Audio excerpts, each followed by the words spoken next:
আজকের কাহিনী অভিশপ্ত ভোর। সে অনেকদিন আগের কথা, প্রায় বছর চারেক আগে। আমি তখন ক্লাস 10-এ পড়ি।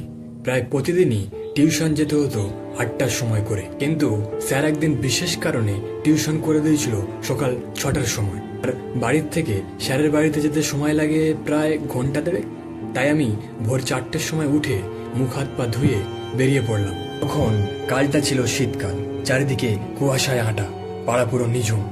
প্রথমে একটু ভয় ভয় করছিল, তারপরে নিজের মনে সাহস জুগিয়ে সাইকেল আর ছোট্ট টর্চটা নিয়ে বেরিয়ে পড়লাম স্যারের বাড়ির উদ্দেশ্যে।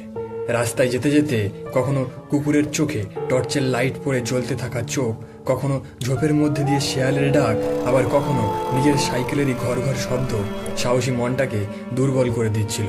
ভয়ে ভয়ে ভগবানের নাম নিতে নিতে যখন কালীমায়ের মন্দির পেরিয়ে শ্মশানের সামনে গেছি, তখনই আমার সাইকেলের চেনটা পড়ে যায়। সঙ্গে সঙ্গে সাইকেল থেকে নেমে চেনটা তোলার চেষ্টা করছি। চারিদিক অন্ধকার, নিঝুম। হঠাৎ পিছন থেকে একটা নুপুরের শব্দ, যা মনে হচ্ছে আমার দিকে এগিয়ে আসছে। শীতকালে গা থেকে দরদরিয়ে ঘাম বেরোচ্ছে, আমি পুরো নির্বাক। ধীরে পিছন ঘুরে টর্চের লাইটটা মারতেই টর্চের লাইটটা কেটে গেল। আমি তখনই আর দেরি না করেই সাইকেলটা নিয়ে দৌড় লাগাই, কিন্তু সেই নুপুরের শব্দও যেন আমার সঙ্গে সঙ্গে দৌড়ে আসছিল।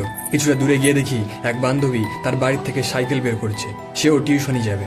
দেখে অনেকটা স্বস্তি হলাম। আমরা হাঁটতে শুরু করলাম। সে আমাকে দেখে বলল, কিরে, সাইকেল নিয়ে হেঁটে হেঁটে আসছিস? আমি বললাম, সাইকেলের চেন পড়ে গেছে। সে আমাকে জিজ্ঞাসা করলো, তোরা তো ঘাম বেরোচ্ছে কেন? সাইকেল চালিয়ে এসেছিলাম তো, তাই। আচ্ছা ঠিক আছে, চল তাড়াতাড়ি সাইকেলের চেন তোল আর তাড়াতাড়ি চল। মনে মনে বান্ধবীকে ধন্যবাদ দেওয়া ছাড়া ওই দিন আর টিউশনিতে কোনো কথাই আমি বলিনি। আর স্যারের যা বোঝাচ্ছিল সব তো মাথার উপর দিয়ে যাচ্ছিল। বাড়ি এসে প্রায় 1 সপ্তাহ আমার গায়ে জ্বর ছিল। সে যেন এক অভিশপ্ত ভোর।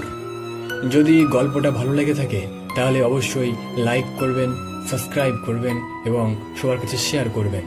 আর আপনাদের যদি এমন কোনো কাহিনী থেকে থাকে তাহলে অবশ্যই আমাকে জানাবেন, আমি সেটা ভয়েস ওভার দেবো। আজকের এই পর্যন্তই।